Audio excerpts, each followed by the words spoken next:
¿Qué tal, chicos? Buenos días, ¿cómo están? Soy el profesor Martín y vamos a hacer la clase del día de hoy que corresponde al intermedio tardío. Poco a poco ya vamos terminando lo que corresponde a las clases de historia del Perú. Después vamos a ir a clases de historia universal. Vamos a empezar la clase, como siempre, conmigo. ¿Cómo lo hacemos? Sí, agradeciéndole a Dios. Le agradecemos porque estamos vivos, porque estamos con nuestros papás, porque tenemos algo que comer. Le agradecemos por todo aquello que haya que agradecer, por todo aquello que tengamos o que tenga la gente que está a nuestro alrededor. Y aprovechamos también y le pedimos cosas, ¿no? Le pedimos que nos cuide a nosotros, a nuestras familias, a nuestros papás, que cuide a nuestras familias, ¿no? Al país entero en estas circunstancias que estamos viviendo. Bien, el día de hoy corresponde la clase al intermedio tardío, dependiendo de la conceptualización. Vamos a hacer un recuerdo. Habían dos formas de delimitar, periodificar las diferentes culturas que hubieron en este país previo a la llegada de los españoles.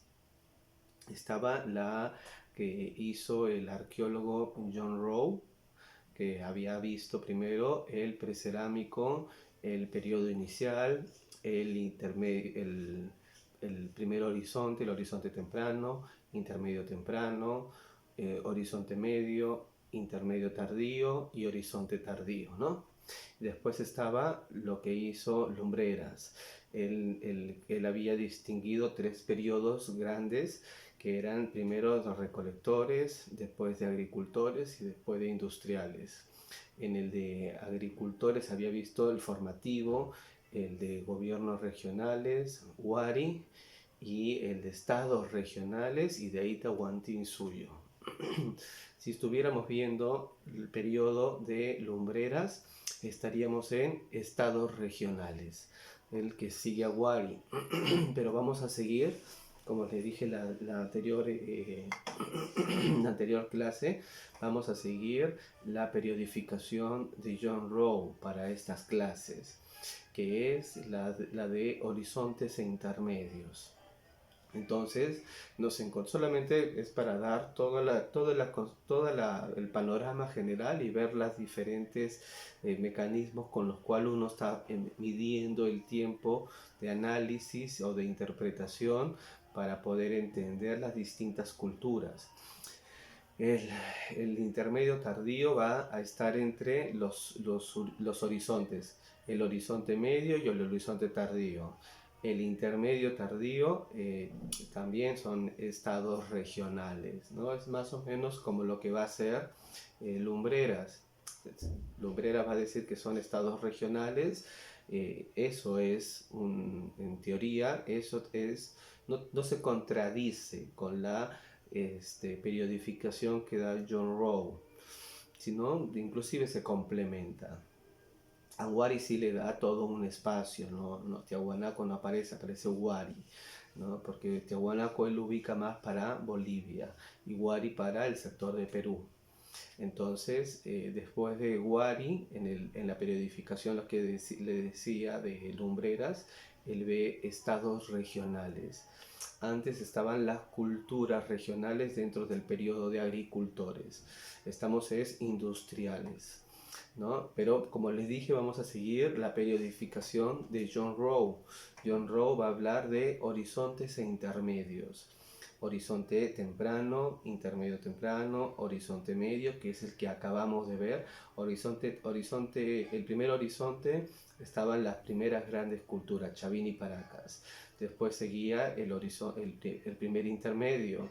El intermedio, lo que hemos visto, ¿no? Nazca, vimos Moche, entre otras, Recuay, Lima, ¿no? Vicús, Pucara. Después vimos el horizonte medio. En horizonte medio también solamente hay dos culturas. Estaba Huari y Tiahuanaco. Y ahora vamos a entrar a ver las del último intermedio, el intermedio tardío. en donde vamos a ver las culturas que están más cercanas a nosotros. Los nombres los vamos a entender porque los vamos a recordar de ciudades que hasta el día de hoy permanecen. Vamos a empezar por los chimús. Después seguiría el último horizonte, el horizonte tardío, entre 1476 y 1532. Este intermedio va a durar entre el 900 y el 900 y 1200, pues se me van las fechas, ¿no? Entre el 900 y el 1200. Estamos en el segundo intermedio, entre de 900 y 1476, perdón, ¿ven? Se me van las fechas. Es hasta que nacen los incas. El caso de Lumbreras va a medirlos a partir del 1200, entre 1200 y 1400 y el 1400, ¿no? En los estados regionales. En este intermedio, la cultura principal, que ha sido Wari, que ha sido Tiahuanaco, dijimos que habían desaparecido. Habíamos dado distintas teorías para entender su desaparición. Muchos van a decir conflictos internos, otros van a decir cambios en el clima, otros van a decir que se habían debilitado y se habían abandonado, al final habían perdido el prestigio, ¿no? Los dioses de las élites principales, y estas culturas habían sido abandonadas. Los principales asentamientos habían sido abandonados. Entonces, no es que se vaya a acabar. Y dijimos también en la clase anterior que para entender la historia del Perú preandino no tenemos que entenderla como cortes, como los que estamos enseñando. Lo enseñamos así porque es una mejor manera de entenderlo. Pero también dijimos que teníamos que ver que había una continuidad. Dijimos también en la clase pasada, hablamos de los quipus, que los waris los van a tener entre en este periodo, ¿no? Entre el 600 y el 900. Y los quipus los van a tener los incas. Dijimos también que la red vial, que es el Capagñam, es otra innovación de los wari, que también la van a adaptar los incas, y tienen de diferencia 500 años, ¿no? Entonces hay una continuidad inclusive en el uso de técnicas agrícolas. Los nazcas usaban el guano de las islas, los chimú van a usar guano de las islas para alimentar las tierras. Los incas también parece, ¿no? Pero los wari lo usaban. Entonces vemos como que hay continuidades, pero también hay cortes. Por eso lo estudiamos así por separado. Tampoco podemos estudiarla como si fuera toda una continuidad, porque no sería lo más correcto estudiarlo así, porque de verdad hay cortes, pero no es que haya un corte definitivo y empieza algo totalmente distinto. Hay cosas que van a continuar y cosas que se van a perder. Los que se van a perder, inclusive muchas de esas cosas no las vamos a llegar nunca, o no sé, no se pueden saber todavía, ¿no? Pero el asunto es que la historia del Perú antes de la llegada de los españoles tiene una complejidad mayor. Ya lo dijimos en las primeras clases que vimos estas culturas, porque no tenemos ningún elemento sustentatorio, no hay un documento, no hay un video, no hay una grabación de ellos. Entonces todos son interpretaciones a partir de los hallazgos que hacen sobre todo los arqueólogos. Y para entenderlo, entonces buscan las cerámicas, la arquitectura, los tejidos. A partir de eso se empieza a entender las distintas culturas que habían en estos periodos. Entonces, Vamos al intermedio tardío, porque el horizonte medio estaba entre el 600 y el 900. El intermedio tardío va a estar entre el 900 y el 1476, que es cuando los incas empiezan a extender su territorio, porque tampoco es el inicio de los incas. El inicio de los incas se creen que es desde 1200. Lo vamos a ver cuando veamos los incas, no quiero llenarlos de información, ¿ya? Pero necesitamos entender las culturas previas a la llegada de los incas. Entonces nos dice primero el intermedio tardío, entre el 900 y el 1476. Al decaer los estados Huari y Tiahuanaco, empezó una época de diversidad cultural, denominada intermedio tardío, entre el 900 y 1476. Surgieron entonces culturas regionales muy ricas y con características definidas. A diferencia de Huari o Tiahuanaco, que tenían muchas semejanzas, estas van a tener más bien diferencias. Aquí la llamamos culturas regionales. Lumbrera la va a llamar estados regionales. Las culturas regionales, Lumbrera la va a ubicar antes de Huari, para que lo entendamos nomás.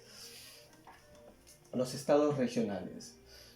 El intermedio tardío aparecieron importantes estados que controlaron zonas específicas del espacio andino y aprovecharon la tecnología agrícola y constructiva de sus antepasados. Sin embargo, presentaron rasgos singulares, ¿no? Como lo que les decía, hay una continuidad.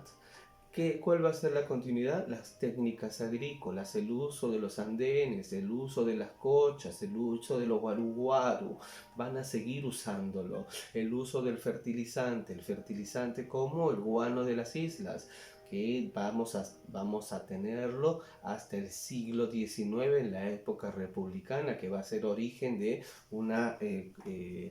de un momento de prosperidad en la historia del Perú republicano. Pero, como les digo, hay continuidades, hay semejanzas y hay diferencias. Vamos a ver cuáles son los rasgos singulares de las características que vamos a encontrar en las culturas del intermedio tardío. La primera es distintos tipos de organización política.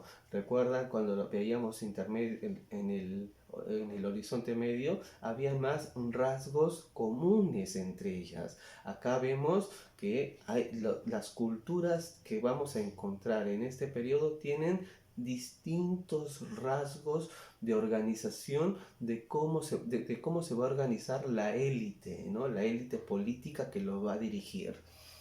En la costa, por ejemplo, primaron organizaciones complejas que centralizaban el poder y mantenían bajo su control un territorio específico, un poder centralizado, las culturas de la costa, como por ejemplo Chimú.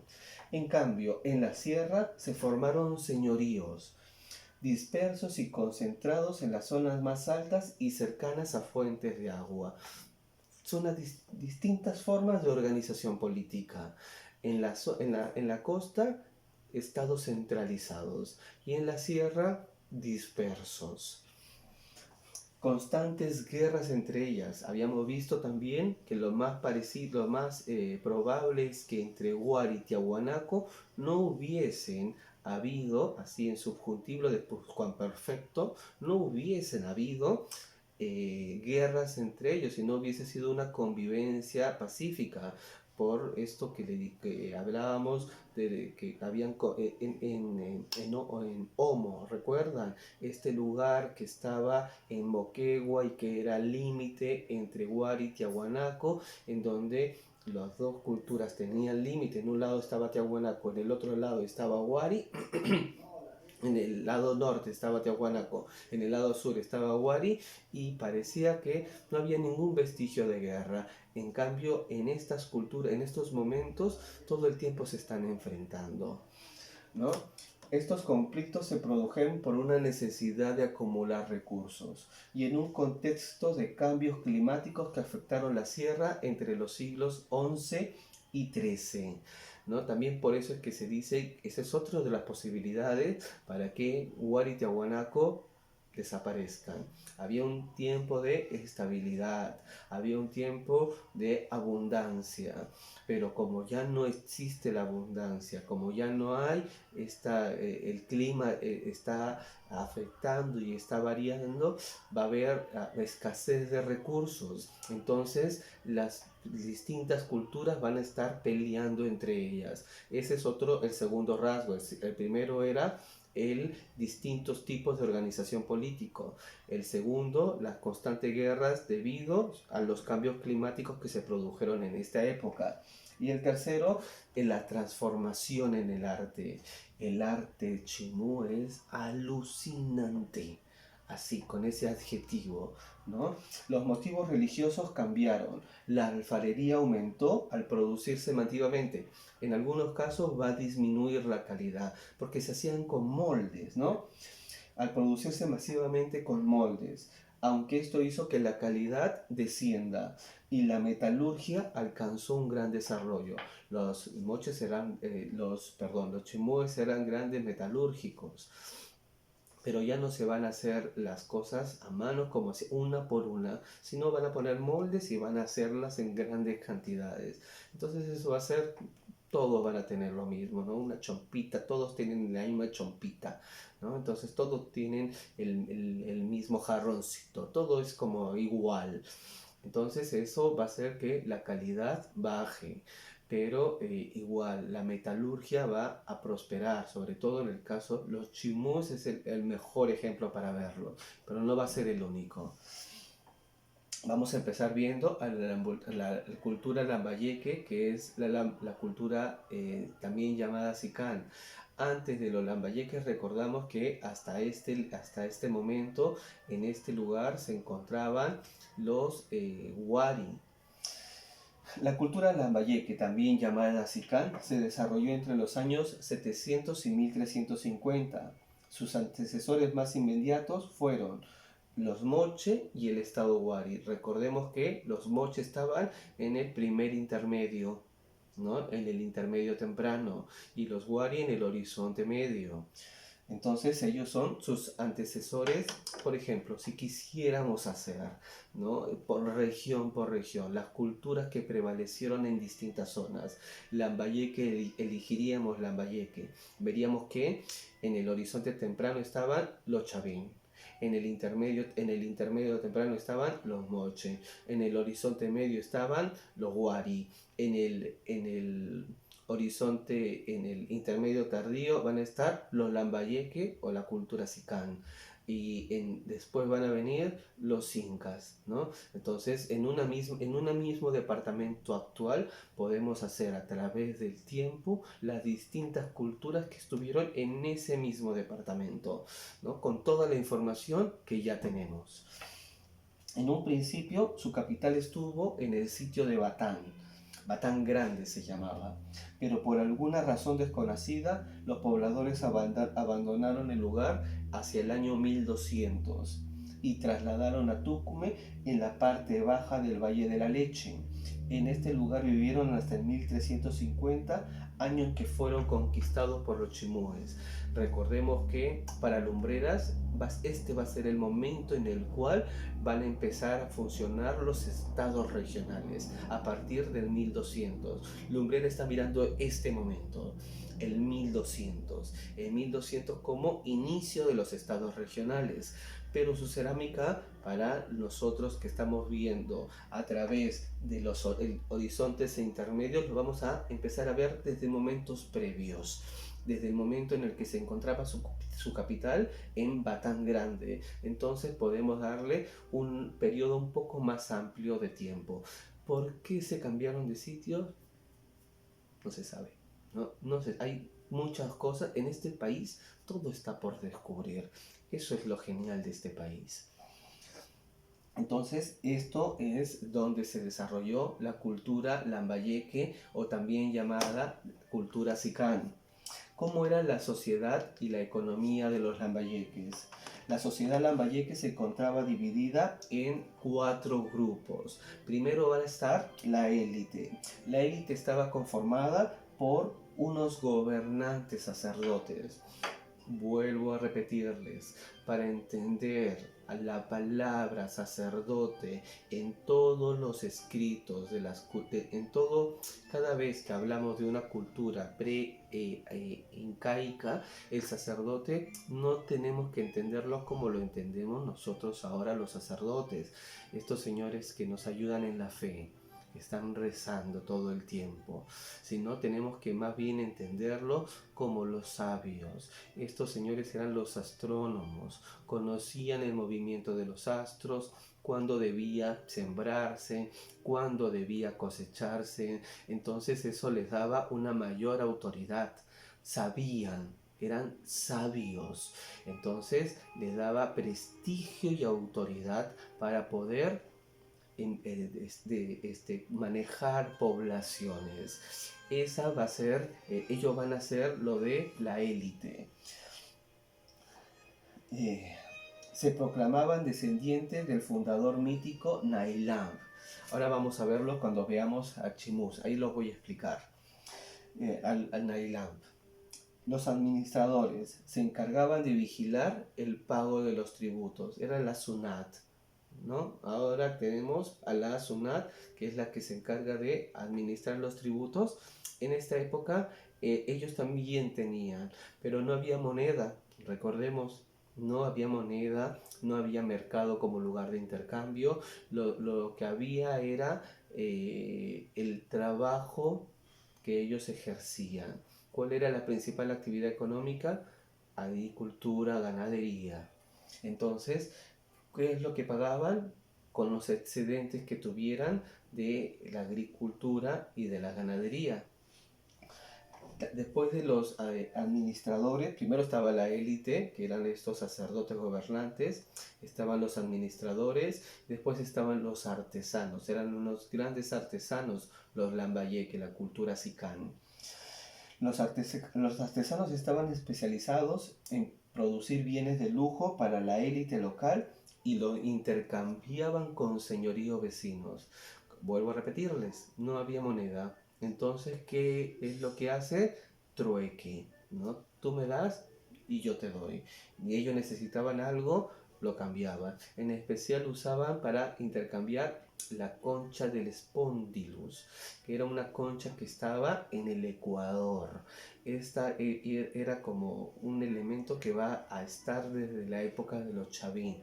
El Spondylus era el oro para nosotros, era lo más valioso porque servía para darle de tributo a los dioses. Entonces ellos van a hacer a los artesanos van a hacer, por eso tenían un lugar especial y distinto, por ejemplo, al de los campesinos, que es el último, ¿no? En la pirámide social estaba la élite, que eran los sacerdotes, estaban los administradores, los que cobraban el tributo, estaban los artesanos y abajo estaban los campesinos.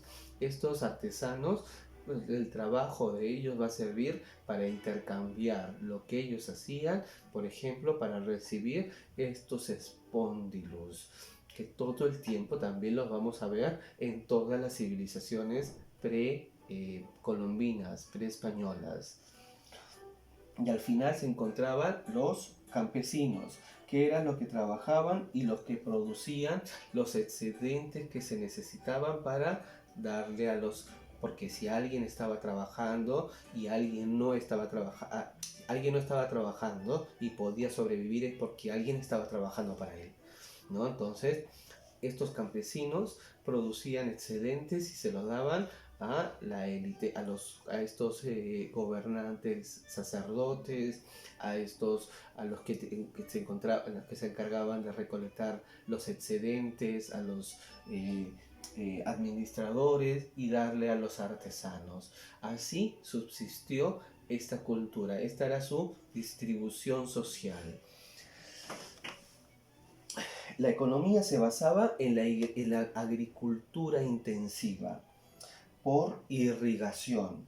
Para extender sus fronteras agrícolas, los lambayeques construyeron un sistema hidráulico que articuló los valles de Reque, Saña, Lambayeque y La Leche. Hasta el día de hoy van a persistir muchos de estos acueductos. Muchos de los acueductos casi todas las culturas precolombinas van a subsistir hasta el día de hoy. Los incas van a usar también los acueductos que hicieron hasta los huari, ¿no? Por eso les digo, hay como una continuidad que es lo que tenemos que ver. Además, ampliaron las obras de sus predecesores, los moches, pero los moches tuvieron, ¿no?, 600 años antes que ellos, y ampliaron las obras, ¿no? Dejaron grandes canales como Taimi Antiguo, Coyique y Racarumi, ¿no? Van a ser acueductos, canales de irrigación que van a ser usados, que los usaban los moche, los huari, los van a usar los lambayeque, los van a usar en el Imperio Incaico, y hasta el día de hoy lo vamos a encontrar, y van a usarse. Muchos de estos lugares van a seguir usándolos, y lo hicieron 1000 años, ¿no? Increíble este país. ¿Cómo era el arte lambayeque?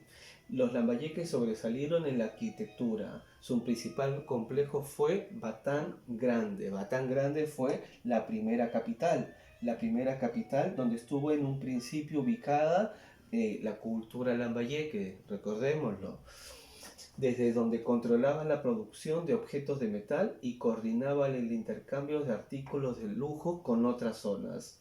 En el lugar se enterraban a las personas de la élite, es decir, a estos sacerdotes gobernantes estaban enterrados en este lugar que se va a llamar Batán Grande. 30.000 personas podían vivir ahí, ¿no? Era un lugar importantísimo para la época. Los lambayeques alcanzaron un alto nivel de desarrollo en la metalurgia. Ellos se van a caracterizar por la metalurgia, así como los paracas por los tejidos, los chavín por la cerámica. Cada cultura va a tener una especialización. Los lambayeques, la metalurgia. No solo usaron el oro y la plata, sino que produjeron aleaciones de combinaciones, ¿no? La tumba, ahorita vamos a verlo, ¿no? Combinaciones entre el oro y la plata. Consiguieron el bronce arsenical, que era una mezcla de bronce con arsénico. Conocieron ellos también la tumbaga. La tumbaga era una mezcla de oro y cobre. No, no todo puede ser oro, es demasiado caro, es demasiado... no es que sea caro, para ellos, vuelvo a repetir, no había dinero. El problema es la escasez, ¿no? Nosotros en economía lo vamos a ver cuando veamos economía. A un precio, para nosotros en la actualidad, el precio va a estar, entre otros factores, determinado por la escasez. Mientras más escaso sea un producto, su valor va a ser más alto. Entonces, el oro era un mineral muy escaso. Entonces, para poder, y ellos necesitaban representarlo porque hacían las recubiertas a sus artesanías, las hacían con recubiertas de este dorado para asemejarlas al sol. Entonces el cobre es un mineral que hay en mayor amplitud. Entonces hicieron una aleación entre oro y cobre, que esa aleación se llama tumbago, ¿no? Tumbaga justamente para recubrir estas artesanías.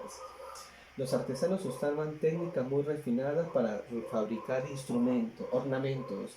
¿Qué ornamentos fabricaban? Fabricaban diademas, fabricaban coronas, fabricaban brazaletes, pectorales, orejeras. Además, estándares y cuchillos, ¿no? El tumi, bueno, más lo vamos a ver en lo chimú, el tumi. Ceremoniales, los tumis, ¿no?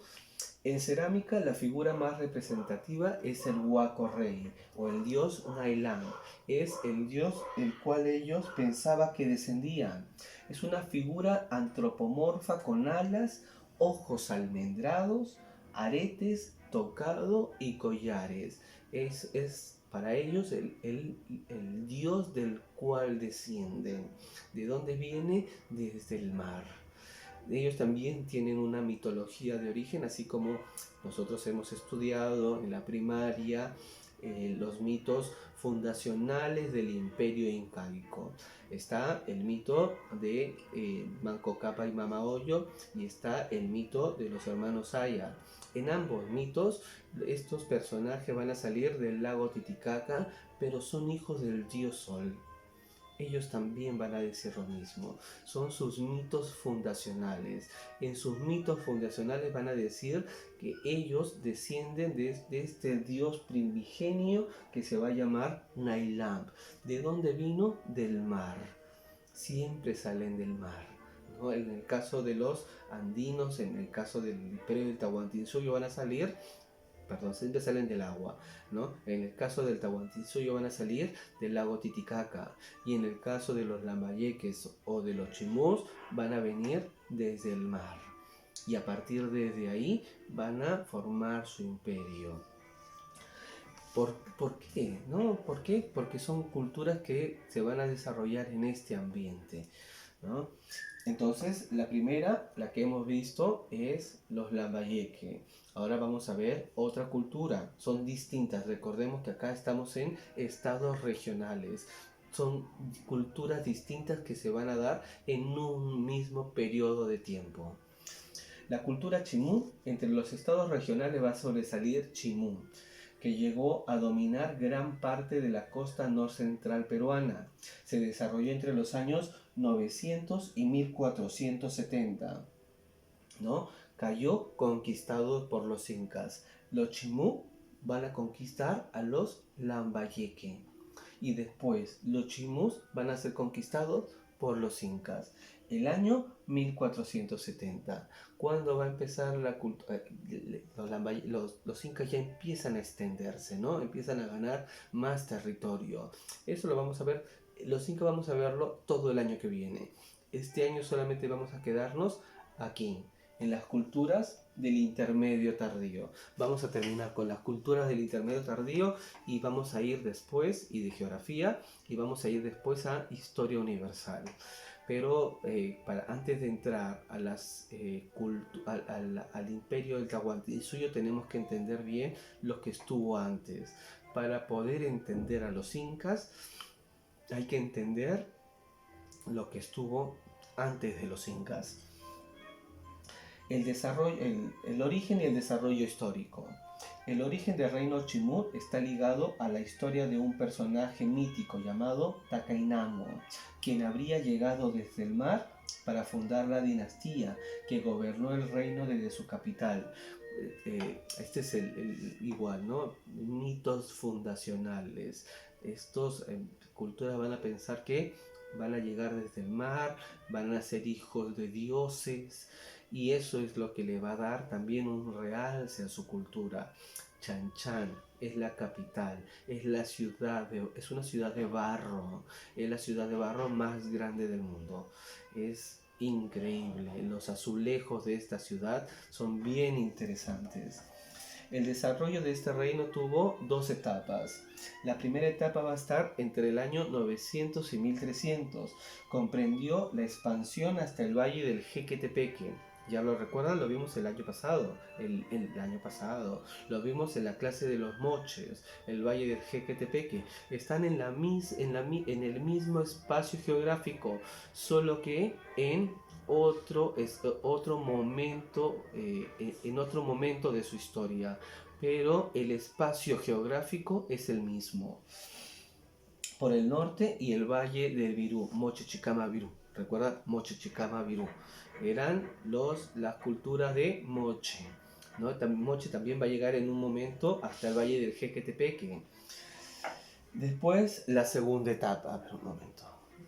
La segunda etapa va a ser entre el año 1300 y 1470. El 1470 es cuando caen a manos de los incas. Entre 1300 y 1470 fue que alcanzó su mayor extensión luego de la conquista del reino de Sicán, ¿no? En esta primera etapa está en un ámbito más local. En la segunda etapa va a tener una extensión mayor. y van a conquistar a los Lambayeque en esta segunda etapa. Los chimúes llegaron a dominar más de 20 valles costeros, porque son culturas.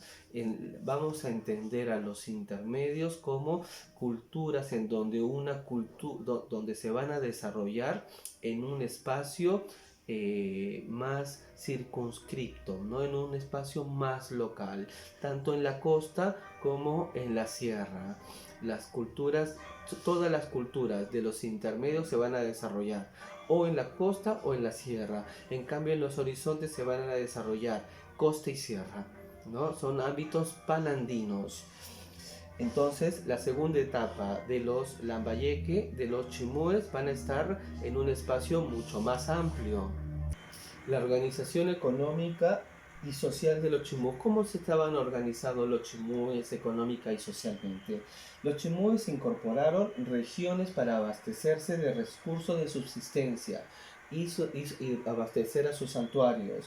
Estos últimos para los rituales. Las actividades económicas y sociales las controlaba el Estado. La principal actividad económica de los chimúes era la agricultura. Casi todos van a tener como actividad económica principal la agricultura. Ellos construyeron una red de canales de irrigación. ¿Ven? Canales de irrigación que hasta el día de hoy la vamos a encontrar, que les permitieron ampliar sus tierras de cultivo. Además, crearon chacras artificiales para ganarles tierras al desierto. Recordamos que en la costa, con ustedes lo han hecho cuando han visto el relieve de la costa es desierto y solamente hay vida por donde hay valle, donde están los valles, y los valles están donde son atravesados por estos ríos que bajan desde la cordillera de los Andes. El canal más importante fue la Cumbre, que transportaba agua a lo largo de 84 kilómetros. Eran ingenieros, ¿no? Para hacer esto, eso es una obra importante de ingeniería. Siempre les digo, los antiguos peruanos eran grandes ingenieros. Desde el río Chicama hasta el valle de Moche, Chicama, Virú. ¿Recuerdan? El mismo espacio geográfico. Chicama, Moche, Virú, Jequetepeque, son las mismas zonas que vamos a encontrar porque están en el mismo espacio geográfico. Los Moche y los Chimú.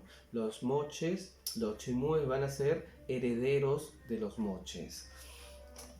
Este sistema de riego chimú permitió producir más a las chacras familiares y ampliar los sembríos de algodón de diversos colores y otros cultivos de gran demanda. Ellos, acá les acabo de decir, comercializaban, ¿no? Intercambiaban productos. ¿A través de qué? No de dinero, de trueque. La pesca también, recordemos que el mito fundacional es que ellos salen del mar, entonces la pesca es una actividad principal para ellos. Ellos van a estar en estos caballitos de totora y van a surfear las olas, ¿no? Son los primeros surfistas del mundo. Ellos con los caballitos de totora van a estar surfeando por el mar, no la pasaban mal. La pesca la utilizaban usando balsas de totora similares a los modernos caballitos de totora. También usaron la balsa plana, compuesta de troncos sobre las que se levantaban uno o dos mástiles, en los que se colocaban enormes piezas de telas.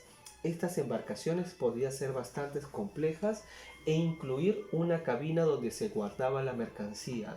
Los chimúes también contaron con centros alfareros, textiles, metalurgios, entre otros, en ciudades como Chanchan. Los chimúes eran, si bien es cierto, la agricultura va a ser su principal actividad económica, otra actividad económica importante para los chimúes va a ser la pesca. ¿Por qué? Ellos vienen desde el mar. Acabamos de decir que su mito fundacional es que ellos vienen a través de Dios del mar.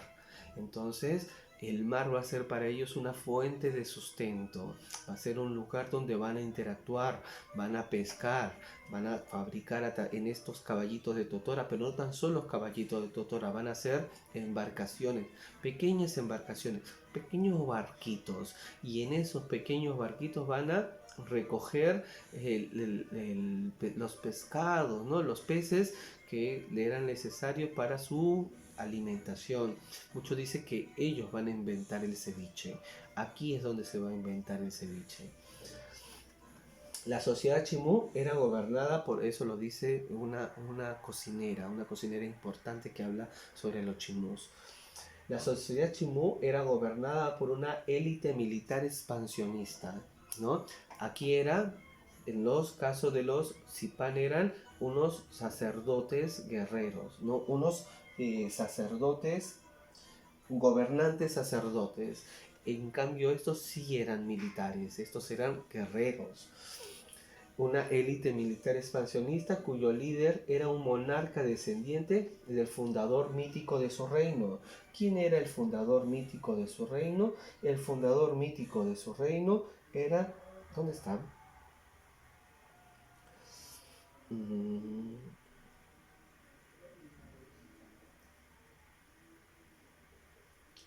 Takainamo, ¿no? Para los chimús era Takainamo. Él era el fundador mítico del reino de los chimús. Esta élite era descendiente de este personaje, de este dios que viene desde el mar, igual que los incas, ¿no? Los incas, todo el Capacuna son una serie de personajes que están ligados al dios Sol, que salen desde el lago Titicaca. Ellos van a salir desde el Océano Pacífico a través de qué personaje, de Takainamo, y todos los que van a gobernar esta cultura van a ser descendientes de este mítico personaje de Takainamo. Era una misma familia, era como una monarquía. Este se rodeaba de una corte constituida por familias nobles y por los curacas. También habían curacas. Esto lo vamos a ver también en la época de los incas. Y jefes de territorios sometidos. En la base de la pirámide social se van a encontrar los campesinos y los artesanos. Los reyes chimúes vivían rodeados de privilegios y lujos. Lujos de lo que diríamos nosotros ahora, ¿no? Oro, ornamentos, excedentes de comida que eran proporcionados por los campesinos y por los artesanos. No obstante, para consolidar su poder, debían emprender continuamente guerras de conquista y someter a nuevos pueblos o afianzar alianzas con sus gobernantes que le permitieran acumular riqueza. Cuando el rey moría, su riqueza pasaba a su familia, hereditaria, ¿no? Era una monarquía, para que ésta mantuviera el culto funerario en su honor. Parece, ¿no?, estuviésemos viendo a los egipcios. Además, permanecía en su palacio. Su sucesor solo heredaba la autoridad política y debía construirse un palacio propio, ¿no? Igual que los egipcios hacían lo mismo. ¿Qué eran las pirámides? Las pirámides las vamos a ver ahora cuando estemos en Historia Universal. Las pirámides eran mausoleos, lugar para enterrar a un faraón. Ellos también construían un palacio enorme y en ese lugar se enterraban con todo su ajuar. Y era solamente de esa persona. El nuevo que lo seguía tenía que hacerse otro palacio en otro lugar y a partir de ahí volver a empezar a regentar hasta que él moría y también se quedaba en ese lugar. Igual que los faraones. El desarrollo urbanístico chimú. Las edificaciones chimú siguieron un mismo patrón. Grandes muros que cercaban el complejo, edificios administrativos dispuestos en forma de U. La presencia de depósitos, rampas, patios, corredores restringidos, fuentes de agua, plataformas funerarias, tumbas reales y la existencia de huachaques o grandes pozas que servían tanto para la recreación como para uso de rituales o para el culto a determinadas plantas. La ciudad de Chanchan es la muestra más importante del estilo arquitectónico chimú. Otras edificaciones siguieron este patrón son El Milagro, Catuay y Quebrada del Oso y Farfán, ¿no? Estos lugares, los lugares, Chimú es uno de las culturas más sofisticadas que vamos a encontrar previo a los incas. La sofisticación está basada sobre todo en la metalurgia que ellos hicieron, en los ceramios que ellos realizaron. Era una cultura importante, sofisticada, era una cultura con un desarrollo, vivían en ciudades. Habían ciudades, no eran campesinos que se encontraban unos dispersos de otros. Les acabo de decir, Chanchan es la ciudad de barro más grande del mundo. 30.000 personas vivieron ahí en su máximo esplendor. Los chimúes eran un pueblo de artistas. ¿Cuáles van a ser las principales disciplinas artísticas de los chimúes? Textilería, cerámica y metalurgia. En textilería, ¿cómo hacían? Empleaban fibras de algodón y de camélido, es decir, llama y alpaca, y en muchos casos hasta vicuñas, así como plumas de aves selváticas. Intercambiaban con otros pueblos, no tan solo con las personas con los que querían lo de los, les acabo de decir, los espóndilos, sino también hasta la selva, ¿no? Hasta tenían intercambio con todos los lugares posibles en este país, en este territorio, porque ni siquiera había un país, ¿no? Y traían plumas de la selva, traían la lana la lama de la llama, la lama de la alpaca, ¿no? Y a partir de ahí elaboraban túnicas, ¿no? Cinturones para realzar sus trajes, túnicas y cinturones, ¿no? ¿Cómo era la vestimenta de ellos? Lo que dicen los historiadores cuando los arqueólogos, cuando han encontrado estos cementerios, estos lugares de entierro de los chimúes, tenían una sola bata, ¿no? Una sola bata y cinturones, y nada más abajo. ¿Por qué? Porque es zona caliente, es una zona de calor, necesita que el aire entre y te ventile todo, ¿no? Entonces no necesitabas no tenía los hábitos de limpieza que tenemos hoy en día, que todos los días tenemos que estarnos bañando, que tenemos ducha. En esta época no era así, entonces necesitaban tener la misma ropa, tenía que servirles para que pudieran ellos no tener estas necesidades de estar sudando todo el tiempo. Entonces estas únicas les servía a ellos para poder refrescarse más. La cerámica. Elaboraban vasijas escultóricas que representaban frutos y animales, usando moldes para la producción en serie. Eso va a ser, como les dije, que baje la calidad, pero también, ¿no? Es otro invento. Solamente hago un molde y empiezo a fabricar en serie. Eso para la época era, ¿no? Algo sorprendente. Era el iPhone. El iPhone de los chimúes era hacer cosas en serie. Y por último, la metalurgia. Trabajaban con metales como el oro, la plata, el cobre y el estaño, y también de las aleaciones, ya las vimos. ¿Cuáles son las aleaciones que tenían? La del tumbaga y la del bronce con arsénico, bronce arsenical. La habían conocido a partir de los Lambayeque, ¿no? Fabricaban vasos, cuchillos, máscaras, brazaletes, coronas y otros objetos de uso ritual. Esto es lo chimú, esto es Lambayeque. Hoy día hemos visto dos culturas del intermedio tardío, ¿no? Poco a poco, como les digo, nos vamos acercando al fin. Ya va terminando el tema, ya saben lo que ustedes tienen que hacer, tanto de historia como de geografía, construir materiales de estudio. Bueno, espero que este tema les haya servido para poder entender un poco mejor. Tengan un buen día, chicos. Cuídense. Chao.